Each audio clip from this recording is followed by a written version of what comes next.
Dans le cadre de la fête de la science 2020, nous nous sommes questionnés sur le monde qui nous entoure et nous avons mené l'enquête. Aujourd'hui, c'est quoi un scientifique ? C'est quelqu'un qui peut toucher à tout pour moi. Il peut tout faire. C'est quelqu'un qui a beaucoup de facultés mentales, même il peut toucher aux chimies, qui sait que si tu mélanges ça peut être dangereux. Pour moi, c'est quelqu'un qui est un peu comme un chercheur en un sens, qui expérimente des choses pour, par exemple, là actuellement, beaucoup de scientifiques travaillent pour trouver un remède sur le coronavirus, par exemple. Tout le monde peut être scientifique, mais c'est vaste. Un vrai scientifique, c'est celui qui connaît... c'est comme un footeux qui connaît par cœur son métier et son domaine. C'est un chef d'orchestre. C'est un humain. Ouais. Pour en être vraiment certain, je vais recevoir... Nadine Mofadel. Super, merci. Et vous êtes ?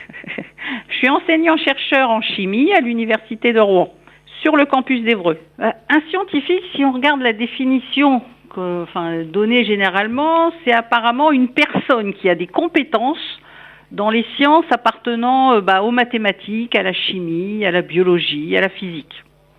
Mais pour moi, c'est réducteur, parce que un scientifique, c'est quelqu'un qui va avoir une démarche. Après, cette démarche, on peut l'avoir dans n'importe quel domaine, même les sciences humaines, une démarche scientifique.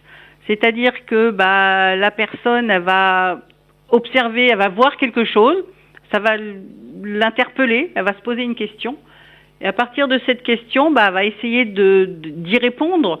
Et pour y répondre, c'est cette fameuse démarche scientifique qu'il va falloir appliquer. C'est-à-dire que on se pose la question, on commence à chercher un petit peu si en fait elle n'a pas déjà une réponse. La question, il y a peut-être déjà quelqu'un qui a répondu. Et si vraiment on bloque, on va chercher, on va poser des hypothèses, on va faire des prédictions. Et puis alors après, selon le domaine, bien évidemment, on va essayer, par exemple en mathématiques, de démontrer les hypothèses et puis d'arriver à une vérification de ces hypothèses. En chimie, ou en biologie, on va peut-être essayer de faire des expériences justement pour prouver ces hypothèses et les vérifier. Dans d'autres domaines, par exemple en sciences humaines, je pense qu'ils vont pouvoir faire par exemple des enquêtes et puis après avec des études, des analyses de résultats statistiques, essayer également de répondre à ce qu'ils ont observé pour discuter et puis essayer de rester par contre complètement objectif. Il faut pas que notre idée, faut pas qu'on ait des a priori parce que sinon là la démarche scientifique elle est plus là. Et donc pour moi, un scientifique, c'est ça. C'est quelqu'un qui, à partir d'une question qui s'est posée, a fait toute une démarche pour essayer d'y répondre objectivement.